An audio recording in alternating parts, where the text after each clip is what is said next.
Kelly, we've been out here since about 4 o'clock, and it's very, very loud. As you can see, this line of supporters, of protesters rather, the line goes all the way down right here across from McKenzie Arena. Let me show you the other side, though.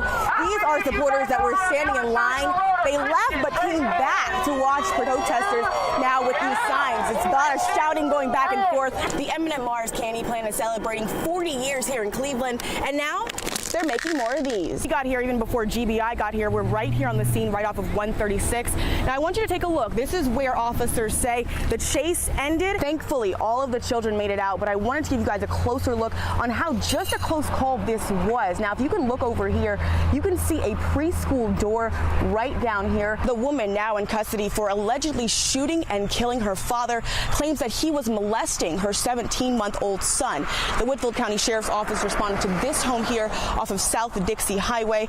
The suspect, Hannah Henderson, made the call herself. Take a listen to what she told dispatchers. Wesley Beatty says watching his ex-wife get sentenced to life in prison for killing their son didn't give him closure.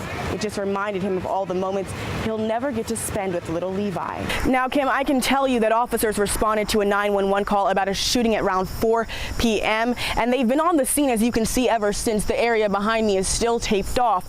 Now, around 9 o'clock, we saw officers transport the body of a victim off of the scene, but I can tell you well before that family members say that they're confident that their uncle, Norman Alexander Sullivan, was the man shot inside this apartment building.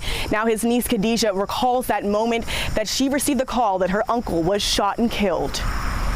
I could just tell by the sound of her voice that something wasn't right. And I asked her what was wrong, and she just said, Norman, he dead. It's like my heart stopped. We supposed to be working together instead of against one another. It's time to stop the violence, put down the gun, stop all the fighting. Khadijah's driving message is stop the senseless gun violence. Now, Chattanooga police have not yet for themselves confirmed the name of the victim, but they have, however, confirmed that they're looking for one suspect. No word right now on who that suspect is, but we'll stay here to gather more details. Right now, we're live in Chattanooga. Taylor Stewart, News Channel 9. Josh, Latricia, it's a mother's worst nightmare. Her 14-year-old son shot here on Sharp Street, just 5 minutes from their home. He's a freshman in high school, but now he can't walk, he can't talk, and he struggles to breathe. The victim's mother says she wouldn't wish this on anybody. We have family fun day every weekend, Friday, Saturday, and Sunday. Sabrina Carter says Saturday, November 3rd, started like most Saturdays. She says her oldest son, Vontarius Kennedy, went outside to play with a friend from school. And you go on and call me when you can. He left out and told me he loved me and the kids. That's the last time Sabrina heard her son speak. She never got a call. The shock of her life came in the form of a knock from a neighbor living only 5 blocks away on Sharp Street. She stood right there and said, Sabrina, your son has been shot in front of my mama's house. Kessler Knox says she heard shots outside her bedroom window. She found 2 boys lying in the grass, bleeding. 14-year-old Vontarius asking for his mother. And the only thing that child just said, I want my mama. Her name's Sabrina Carter. Please just give me my mama. She says she held his hands as medics arrived, but she didn't think he would make it. I was like, baby, you gotta stay with me.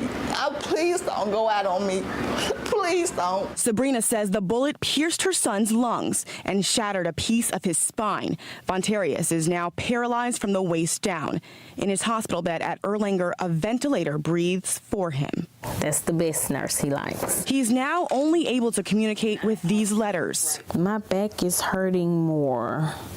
The feeding tube is hurting my teeth. She took me back to her son's room. This is his best friend. Her first time here since her son was shot. What if I was coming back to this room and my son would never be able to come back to it? A devastating question, but hardly a far-fetched reality in this family who's already been touched by gun violence. He passed away? Gunshot wound.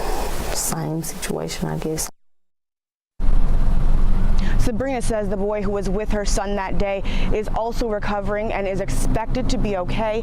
We asked Chattanooga police how many shootings in the past year have involved minors.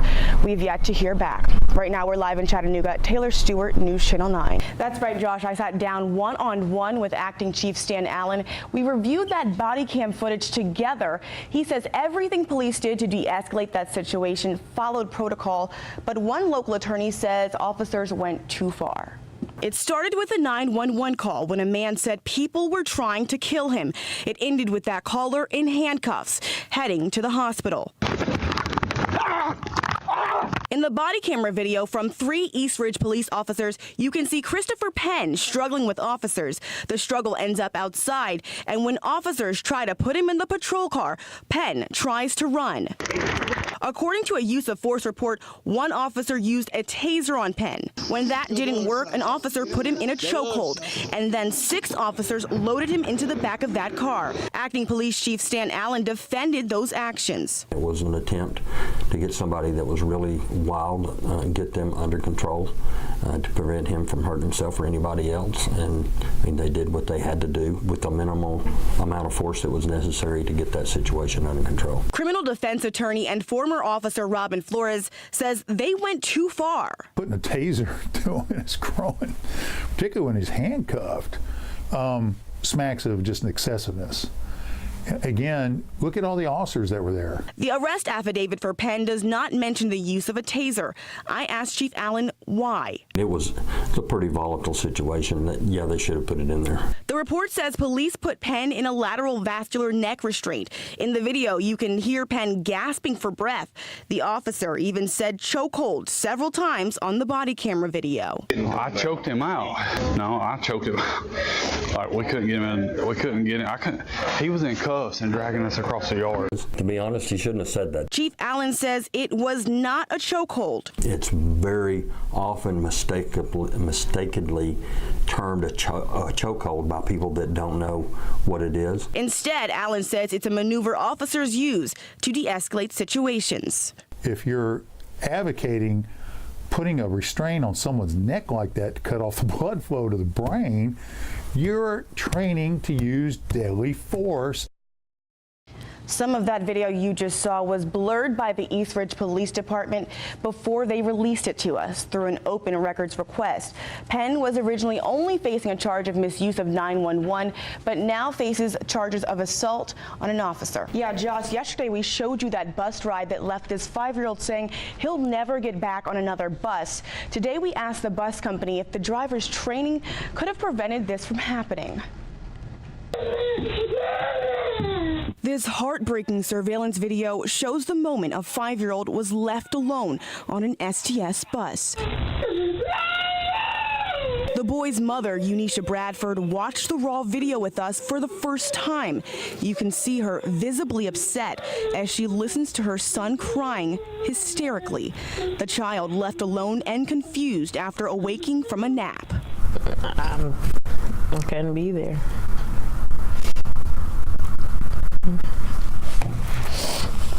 Digging deeper today, we went straight to the source, asking directors at the Southeast Tennessee Human Resource Agency about that bus driver's training. All of our daycare drivers go through annual Department of Human Services child daycare licensing training. Assistant Executive Director Chris Kleehammer says the driver in this video went through a 2-hour training just days before the incident. And most recently, that was Wednesday of last week. Executive Director Nancy Sutherland says their driver failed to do a simple check that could have prevented this from happening altogether. She tells us the driver is expected to do a walkthrough of the bus after dropping the children off. It would entail that driver getting off the bus, getting back on, walking down the aisleway, making sure there's nothing left, and then returning to their driver's seat. You can see in this video taken aboard the bus, that walkthrough never happens. The video ends with the 5-year-old wandering the parking lot in a panic. The child's mother says somehow he ended up back at the Chambliss Center. Sutherland tells us it was the bus driver that eventually came back and took him to aftercare. She transported him in her personal vehicle. That was not a smart choice.